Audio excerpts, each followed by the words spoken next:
Hello and greetings. I'm Judy LoBianco, and I am so thrilled to be here. Thank you so much for having me. This is a strange way to do a keynote address, and the past 6 or 7 months have been crazy, but here we are, and I know just what you need. One more video conference. Is anybody up to 1,000 yet? Well, I hope you can stand just one more as we get this thing kicked off.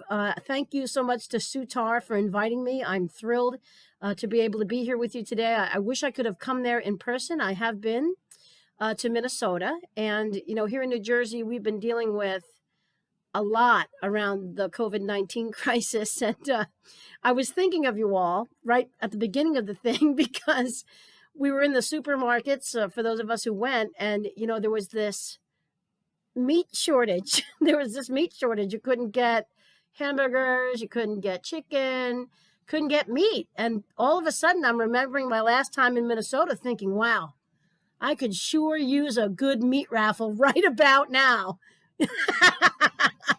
So there you have it, the home of the meat raffle. So I hope everybody is healthy and well. That's my first message. That's the most important message. And, my keynote was going to be a little different when we planned to be in person pre-COVID, but now life has changed. So my message this morning about moral courage really changes things. I often talk about moral courage doing the right thing regardless of the consequences. But I think I might have heard a more appropriate definition just the other day from a young author who I was listening to. And she said that courage is having fear, but going ahead anyway. Courage is having fear, but going ahead anyway, plowing through the fear. And I think it's a most appropriate definition. Both definitions are appropriate, but most appropriate for right now. So as we start the school year in this unprecedented time, I think about a couple of things. I think about, number one, as educators, how do we connect with students, keep them safe, and keep them reassured that everything is going to be okay? While, by the way, juggling the fact that we want to do that for our own children, our own families, and for ourselves. And so I think what's happened to society in the past 6 months is really a kick in the pants, as we say here in New Jersey. And the kick in the pants is everybody stop, slow down, and let's think about what really matters, right?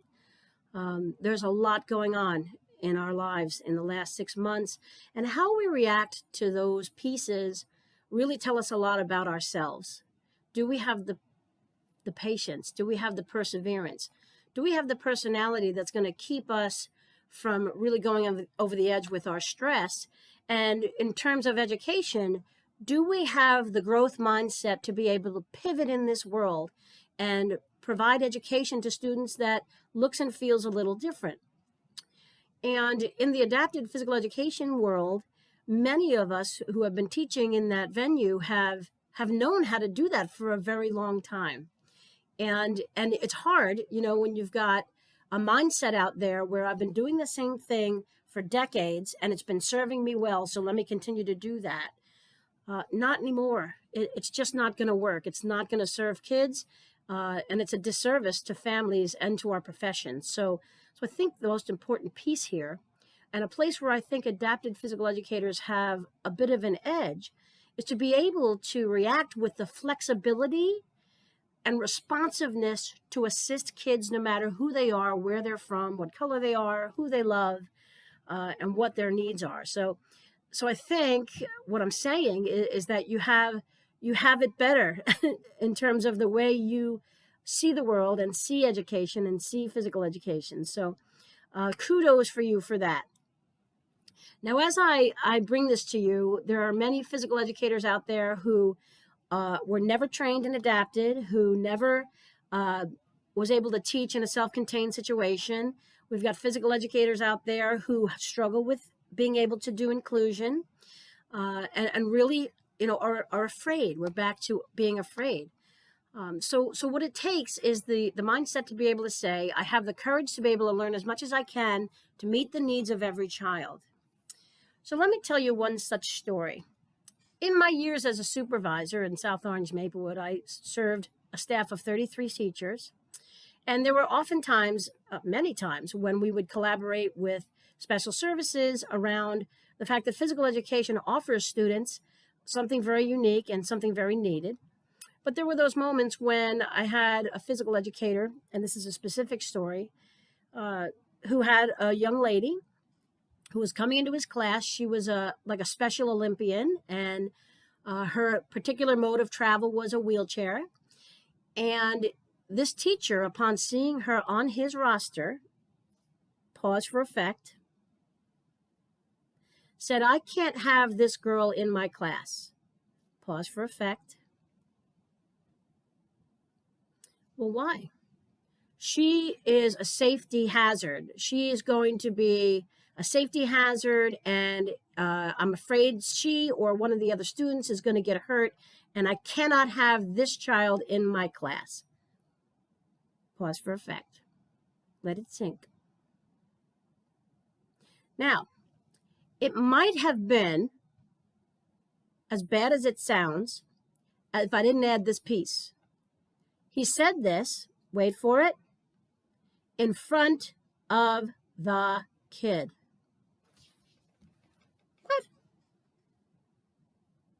Here she comes, rolling up, ready to go in PE, Special Olympian, could probably teach the class herself, middle school kid. I can't have her in my class because it's a safety hazard. So you got to remain calm in situations like this, right? And say, what is it about this situation that tells me about what is going on inside the teacher's head? What's going on inside the teacher's head is, I don't know what to do, and I'm too embarrassed to say it.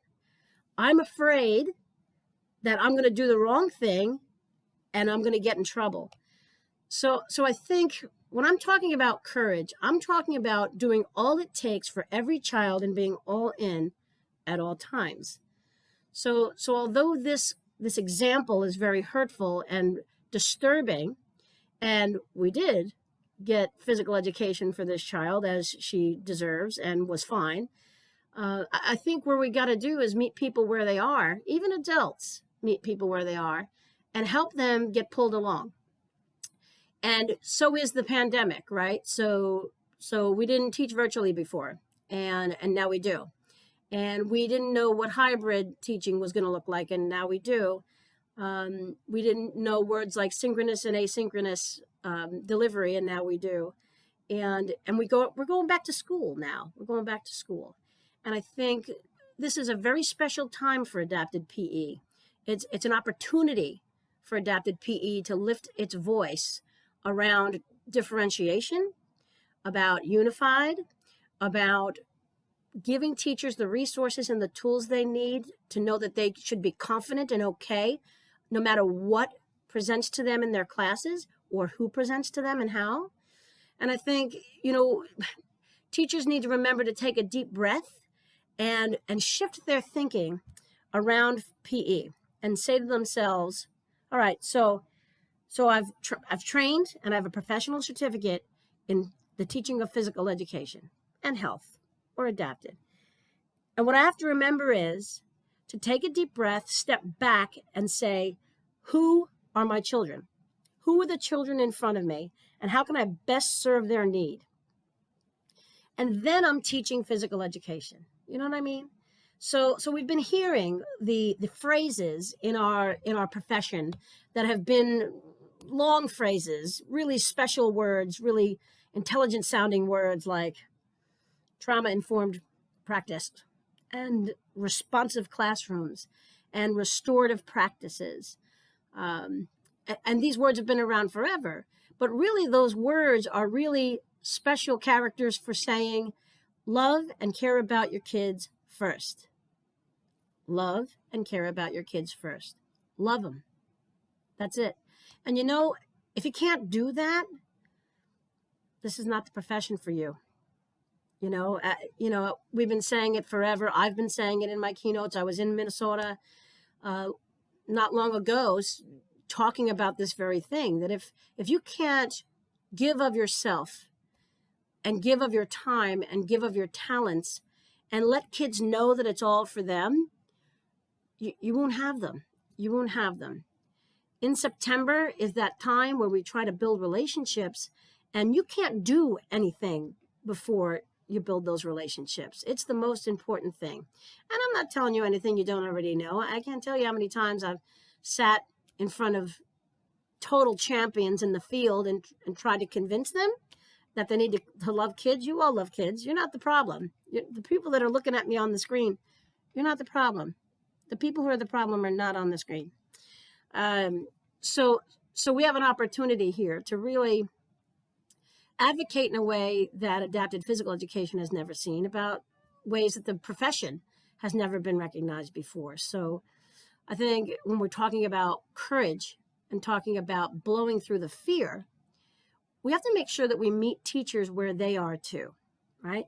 And give ourselves a break and be humble in what we don't know.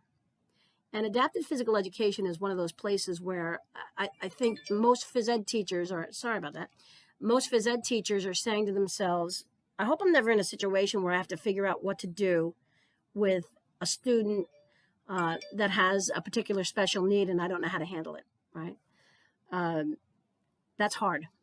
That's hard. That's not what we want. We want to say, let's go. I'm the teacher, and whatever befalls me today, whatever comes my way today, whoever's in my class, I love them. I care about them. I want to meet them where they are. I want to know their needs, and I want to get in there and be enthusiastic about who they are, no matter who they are. I've met so many people that just inspire me around their enthusiasm, their grace, their caring and love for other people. That's what teaching is. That's what teaching is. That's what physical education teaching is. That's what any subject matter is. I think it's important for us to remember that at the end of the day, when you close the laptop or drive home from the office, I don't know who's driving home from the office. At the end of the day, you're saying to yourself, did I give everything I could to every child? Was I able to give everything I could to every child? And what do you think your students are saying to their families about the experiences they have with you, right? And this particular story about this young lady in this middle school class, months later, I was going into the gym and she was dominating. She was dominating games. She was adapting games for herself, working it out on her own. And she was an inspiration to me. She was a total inspiration to me. Meanwhile, she's competing in Special Olympics, and it was an insane, cool thing to watch, right? I think the world of education, the physical education in particular, we look at adapted physical education and say, well, I never was trained to be able to do those things. I was never taught to be able to adapt my lessons. I was never given adequate credits and training in adapted PE to be able to navigate this, right? And the other piece is that I think many physical educators are afraid they're going to make a mistake because there are certain things that we don't do, right? Adapted physical education is not the easy fix of, hey, let's get a ball that lights up or a ball with a ringer in the middle, and there we've solved everybody's problems, I think, and what the nice thing about Unified is, you look at your lesson plan, and when we say you differentiate for the needs of children, you're differentiating for whatever need that is. And if I may, I think the most work that the teacher needs to do is on their prep, right? When you're in front of children, it should be that glorious time where you're the facilitator of great joy and great fun. And when you're off stage, what I call off stage, and you're planning for those lessons, you're thinking about the kids in your class. You're not thinking about the activity. You're thinking about, all right, Victoria, she's a little shy and I don't want to bring her out. I want to bring her out of her shell, but I don't want to embarrass her. Or Jonathan is this superstar soccer player, and I want to make sure that he stays engaged and not bored. Gloria needs whatever it is. And if teachers are doing that and teachers are spending time on their prep, thinking about kids and planning for kids, no matter what, I think we're going to be in a lot better situation. And one thing that I think the pandemic has done for us, because you got to find a silver lining, right? You got to find a silver lining. I haven't found toilet paper in 6 months. I mean, there's got to be a silver lining. I think that the pandemic has made us take a long, hard look at ourselves and our practice and our teaching. And as you listen today, as you listen to probably a gajillion video conferences over the course of 6 months, I want you to really ask yourself, what have I learned through the pandemic about who I am as a teacher?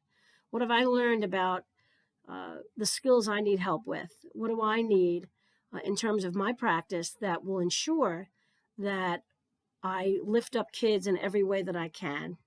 And what will I do to be able to find the professional development appropriate to me and to my needs to be able to be the very best teacher I can be? This is not about, students who, have special needs. This is not just about students who have special needs. This is about us recognizing that it's something I've said for a long time. And, since the audience is not in front of me, you could boo me and I wouldn't even know it. But I've often said that all children have some sort of special need. And we see it with the pandemic. All children have special needs. And you can go ahead and disagree because I can't hear you. And I say that because just look at where we are in 2020 and what the pandemic has done. And as kids present back to us in this new school year, you've got kids who are stressed, kids who are depressed, and kids who are anxious, and they have particular needs. Kids who have had a variety of adapted PE needs since before the pandemic started. You've got kids who are sitting in your class who are Black and brown, who have not felt connected, and they have needs. You have LGBT kids who are sitting there and they have special needs. And now that I've completely overwhelmed you, right, I want to tell you that we combat these things with the courage to be able to blow through fear and do what's necessary to connect with each of these children. And you don't have to go back to school to study separate pockets of adaptive physical education, social justice, LGBT. That's not the clue. That's not what we're looking at. That's not what we're doing. What we're doing is saying, I am going to be able to take a deep breath, and every time I interact with kids, make sure that they feel my love for them.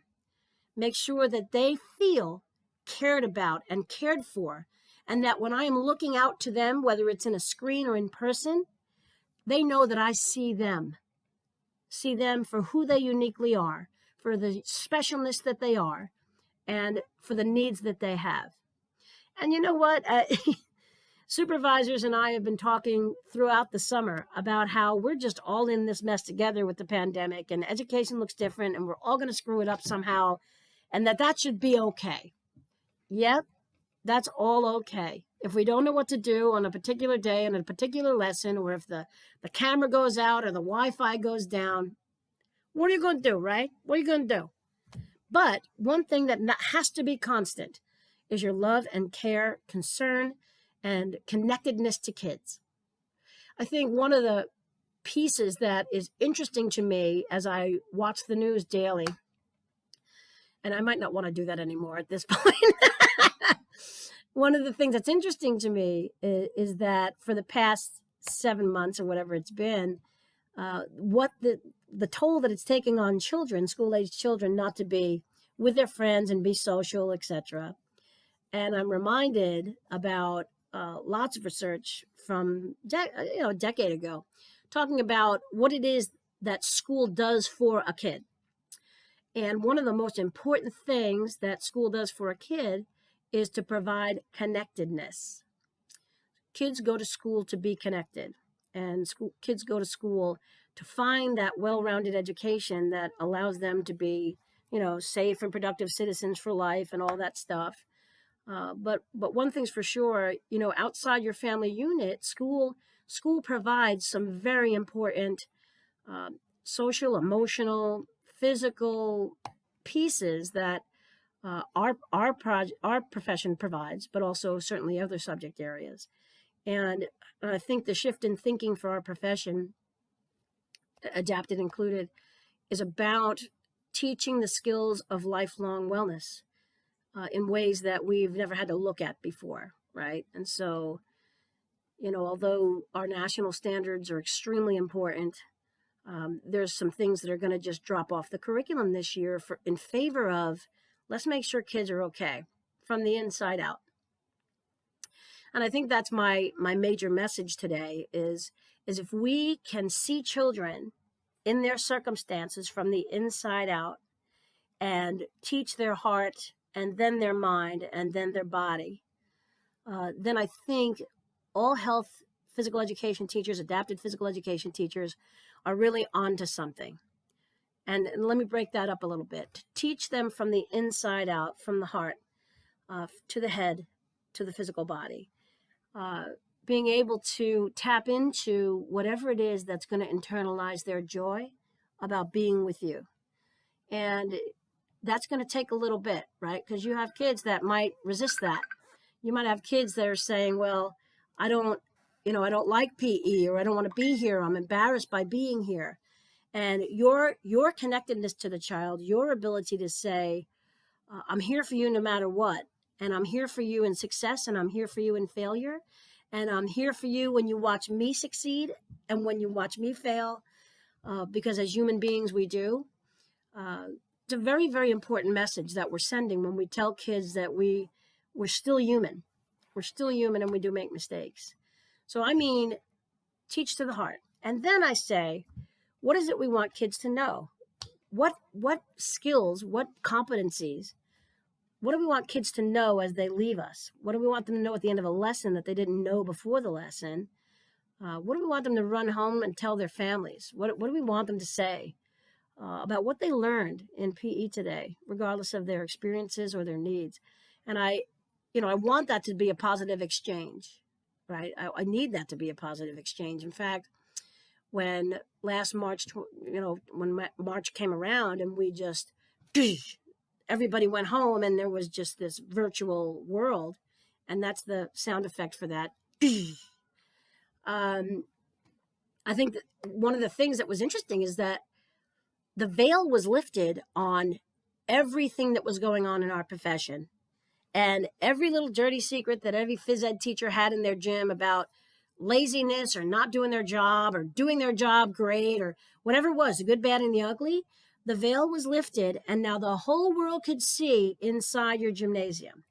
And in some ways, that's been a great thing for our profession, because parents are seeing the hard work of physical educators, right? They're seeing how hard we're working to make sure their kids are healthy and well. And for the most part, that's been the flag that we've been waving. Yay, right? But there have been physical educators who aren't trained in a virtual setting. None of us were. So they struggled a little bit, and that was okay. But now we're 6 months into this thing, and there's been tons of professional development offered through a variety of organizations. And there's no excuse now, right? So what does it look like? Either you love kids or you don't. And so if you're on the screen not loving kids and being as lazy as possible and not, engaging and getting to know and have relationships with each child, that's on display. That's on display now. And that puts us in a very difficult position as an educational, philosophy. It's not just us. It's math, it's science, it's social studies, it's, language arts. It's not just us.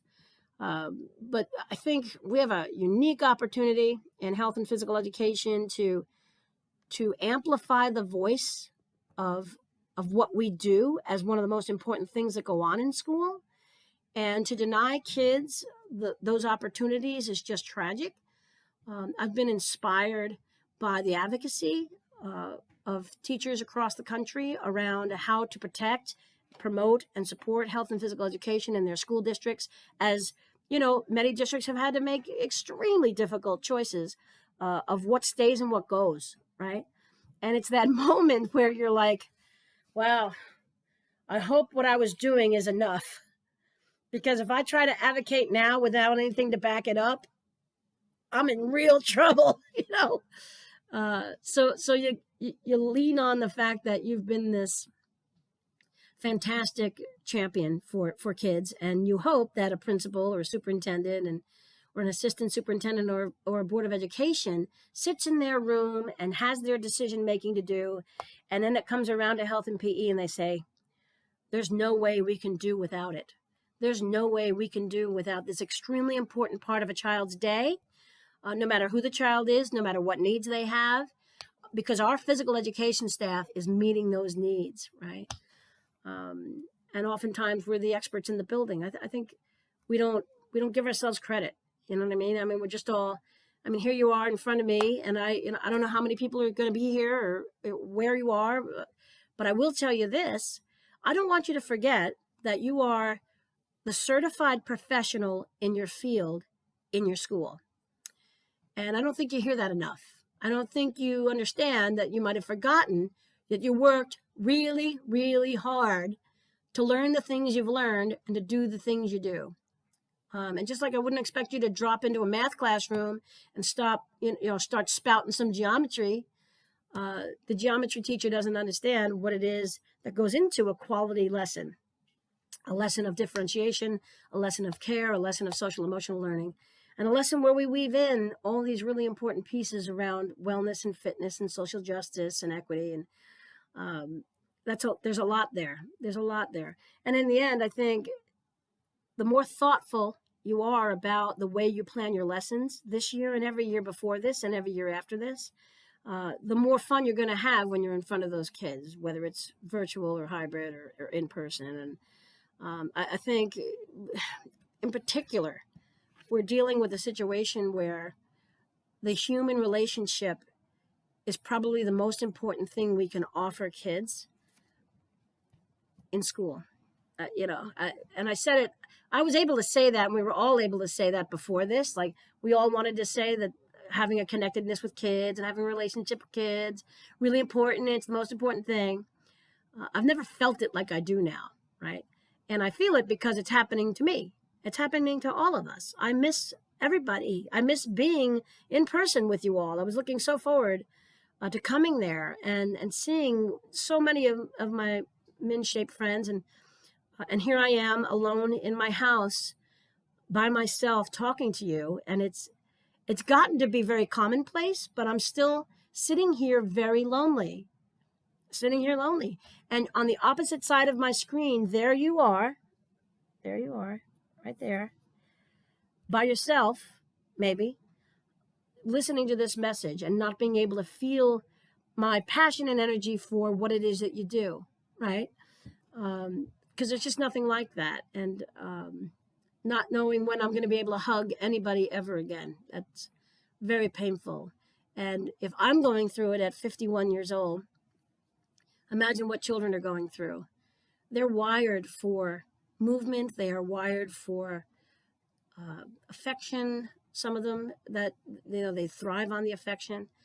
And it's a very, very difficult thing. There's something diminished from the human experience by us not being together. And how to compensate for that is an enormous job. And compensating for that is about having courage. Having the courage to give your all to kids, having the courage to do the work it takes to plan for this new post-COVID-19 educational landscape, having the courage to blow through that fear around making a mistake, because we're all going to make them, and having the courage to do what it takes, and learn what it is you need to learn about your teaching and about yourself and about your growth to get you to a place where you can help every child. It also means making decisions to be able to help your colleagues along.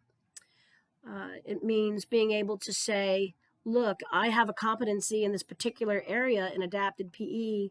Is there something I can share with you, an article that I can give you, a video that I want you to watch? a technique that I want you to use.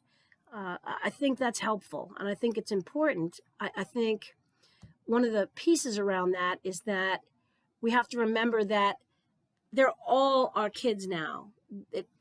Not just the kids on your roster now. All of these children, special needs and all, they're all our children. And I, in a position of being retired and a supervisor, I worry about kids in Wisconsin and Minnesota and New Jersey and Illinois. And I want every physical education experience they have to be positive, and I want them to internalize the joy of physical movement and be able to want to be active for life, right? Because in the end, that's what we want. Physical literacy, meaning that a kid is competent and confident under whatever circumstances, virtual, hybrid, whatever, according to their need. I want them to be active and healthy for life. And I want them to value their health and value themselves. And I want that to come from a teacher being able to reinforce, look, no matter what happens, you're going to be okay. No matter what happens, I'm going to be here for you. No matter what happens, we're going to talk health and wellness, and we're going to have fun doing it so that 15 years from now, you're going to look back and say, my phys ed teacher was the greatest thing that ever happened to me. My phys ed teacher was the greatest thing that ever happened to me. Wow. I don't know that I've had a kid ever tell me that. I wish I could make up a story where that was true. I'm sure my kids were very fond of me when I taught. We'll just go with that. Let's just make it up because you don't know if I'm lying. I want that to be able to be the case. And the cliches are there that they're not going to remember, all of the, nuances of a lesson, but they certainly will remember how fun it was to move because of you. How fun it was to move because of you. And if you think about these stereotypical issues that kids had in phys ed, with teachers that were very militant and cold and called them by their last name and said, everybody's going to do 10 push-ups. Now everybody's going to do 10 curl-ups. Now everybody's going to run a mile. And I don't know why I'm using this voice. What is that voice? I don't know what that is.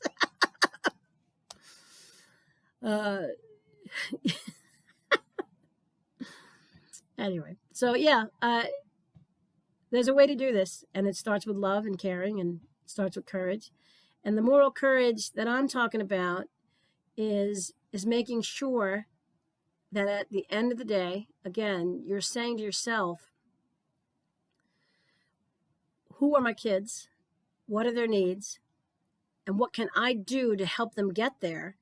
And if I am not sure about what to do to get them there, I need to go find out. Case in point, when I had to do the YouTube video for this, right? I'd never used YouTube before. I never had a YouTube channel. Didn't know how I was going to do the slides with the stuff I was saying and stuff like that. I didn't use Zoom as much as I do right now. I am zoomed out. Zoomed out. So I didn't know where to go for help. And, I'm like, I'll get it figured out by myself because there's no way I'm asking for help. Well, I did. I asked for help, and I'm glad I did because guess what? I learned a new thing, and which truly means that you can teach an old dog new tricks. Got to put that in there. But it felt good, to learn something new and to really challenge that part of my brain instead of saying, I can't do this. I'm frustrated by this. I don't want to I don't want to take the time to learn this. I don't want to take the time to bother. Well, in our profession and in adaptive PE, you got to take the time. There are kids at stake here. We're not playing around. It's one thing to learn how to upload a YouTube video to your YouTube channel. That's pretty easy compared to, I don't know anything about adapted PE and I don't want to know. And if kids come into my class that need these services, I just want to get rid of them. Well, that's not okay. That's not okay. So here I am from New Jersey telling you, thank you so very much for being here today, for caring that much, for continuing to learn and grow as an educator, but most of all, for doing whatever it is inside of you that gives you the desire to care for and love kids the way you do. You are very, very special people in education, very special people in teaching.